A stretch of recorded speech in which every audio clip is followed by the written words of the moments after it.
7:54 amigos, y ahora nos vamos a Uruguay vía Zoom. Vamos a conversar con Gonzalo Oleguini Leis. Él es licenciado en Negocios Internacionales e Integración, profesor e investigador de negocios, experto en política internacional y logística y especialista en la Unión Europea, también doctorando en administración. Muy buenos días. Lo saludamos, señor Oleguini. ¿Cómo le va? ¿Qué tal? Muy buenos días, muchas gracias por la invitación y buenos saludos desde aquí de Montevideo para todos. Bueno, dentro de este ámbito suramericano se ha hablado mucho de cómo China está buscando mercados, está teniendo influencia, y ahora vemos dentro de este contexto cómo China y Ecuador están concluyendo ya con éxito una negociación de un acuerdo comercial. ¿Qué implica esto dentro de este contexto? Bueno, a ver, la lectura cuando se llega a un acuerdo comercial de este tipo, uno la puede hacer de muchas aristas, ¿no? Eh, en primer lugar, la primera arista es política, Ujú, ¿verdad?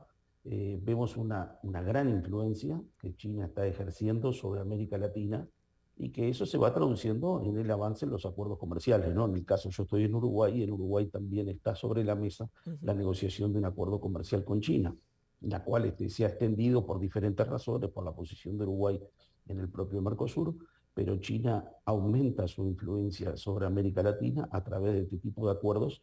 Y esto plantea un desafío interesante Ujú. porque obviamente América Latina es una zona de influencia más fuertemente de Estados Unidos y creo que eso obviamente está cambiando, estas Sí. señales de cambio, ¿no? Ahora, ¿qué gana Ecuador con este acuerdo? ¿Qué gana China más allá de influencia política, que no es poco decir, ¿no? Sí, no nos olvidemos que es un acuerdo comercial. Como Ujú, todo acuerdo comercial, obviamente apunta a lo que es el comercio exterior. Un tratado de libre comercio es un instrumento jurídico internacional que nos genera certidumbre a la hora de comerciar. ujú. ¿Qué hace un acuerdo comercial? Lo que hace es algo muy simple. Mayormente es reducir lo que conocemos como aranceles al ingreso de mercaderías y en algunos casos productos que están con cuotas, o sea que tienen limitación de cantidad, aumentar o eliminar esas cuotas y dejarlo abierto. Mm. Para Ecuador, por ejemplo, muchos de los productos principales de Ecuador, como puede ser el banano, como puede ser el cacao, como puede ser los camarones, como pueden ser las flores, en principio, digamos, los más tradicionales y después los no tradicionales, consiguen un acceso preferencial en años en los cuales el arancel de ingreso empieza a caer hacia cero. O sea, para los importadores chinos, comprar productos ecuatorianos pasa a ser más barato. Mm. Y a la inversa para China.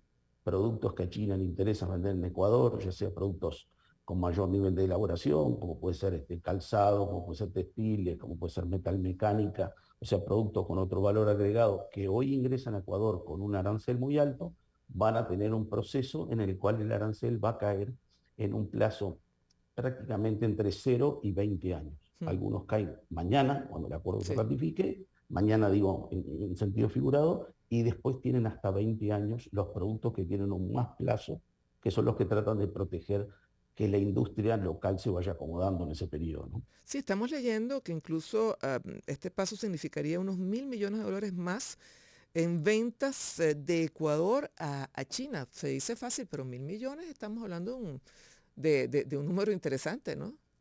Sí, además esas previsiones muchas veces no se cumplen, pero no se cumplen porque se dan de manera superior a lo que se ha proyectado. La O mayoría de sea, los siempre acuerdos es a más, comerciales. no a menos. Sí, hay casos paradigmáticos, ¿no? Ujú. Voy a poner un caso porque muchas veces que no es de Ecuador, pero es un caso que le ha sucedido, por ejemplo, a Chile. Chile, antes de tener su TLC con China, vendía cerezas a China por el monto de $1 millón por año. Mm. Wow. Cuando firma el acuerdo, logra liberalizar el ingreso de las cerezas, logra conseguir los certificados sanitarios para que las cerezas ingresen a China y actualmente las exportaciones de cerezas de Chile a China son de $1.300 millones, Wow. solo de cerezas. Ahora, actualmente, ¿cuántos países tienen TLC con China de América Latina? Y de América Latina estamos hablando de unos 4 o 5 países Ujú. y yo diría que hay 2 o 3 países más que están en proceso, como comentaba, como el caso de Uruguay. Básicamente yo calculo que los próximos 4 o 5 años el 70% de América del Sur, por ejemplo, va a tener acuerdos con China, ¿no? Ujú. Y esto, ¿cómo deja los otros acuerdos que se dan dentro de la región? Estoy hablando de Mercosur, estoy hablando el caso pues, de los países andinos. ¿Cómo quedan este tipo de acuerdos? ¿Pueden marchar en paralelo sin problema? Bueno, en el caso de la comunidad andina, como la comunidad andina ya es un bloque que está distorsionado en Sí. su funcionamiento, ya los países de la comunidad andina firman acuerdos con otros países y eso coexiste. Ujú, En el caso del Mercosur es una historia muy larga en la cual hoy está esa discusión arriba en la mesa. Uruguay quiere un TLC con China y el Mercosur le dice que el TLC tiene que ser Mercosur-China ujú, y no Uruguay con China. El tema que el resto de los socios, como por ejemplo, como puede ser el caso de Argentina, la propia Brasil, no quieren o no están en condiciones de avanzar. mm, Ahora con el cambio de gobierno se generó una puerta del lado de Brasil diciendo que tiene una negociación Mercosur-China, pero básicamente esa es la discusión de hoy en día, si para el Mercosur es un acuerdo total del bloque o es un acuerdo, en este caso, con Uruguay solo. Y fíjese que interesante, porque hasta qué punto el tema ideológico de cercanía a China, de buenas relaciones con China, marca o no marca el avance de estos acuerdos. En el caso de Ecuador, pues llama poderosamente la atención. Bueno, en el caso de Uruguay también, yo creo que Sí, el exacto, tema es también. el tema es que ideologizamos los acuerdos Ujú, comerciales y ujú, no deberíamos hacerlo. Es un acuerdo comercial que ujú, también tiene una incidencia geopolítica, pero básicamente muchas veces nos olvidamos, pensamos en lo político, pensamos en lo diplomático, pero no pensamos en la dimensión más importante de la integración, que es ujú, las empresas, los trabajadores y los consumidores. ujú, Esos son los tres niveles más importantes del proceso de integración. ujú, No es solo la política y la diplomacia. Entonces, un tratado de libre comercio, el mayor impacto lo termina generando en esos tres niveles, ujú. trabajadores, empresarios y esas personas como consumidores. Ese es el lugar donde Mm, impacta mayormente y que es muchas veces el que menos se evalúa y que mayormente se hace un análisis geopolítico que termina descartando sí. o terminando de generar un tratado de libre Y, comercio. y, y, y en tiempo actual la geopolítica se juega en los mercados.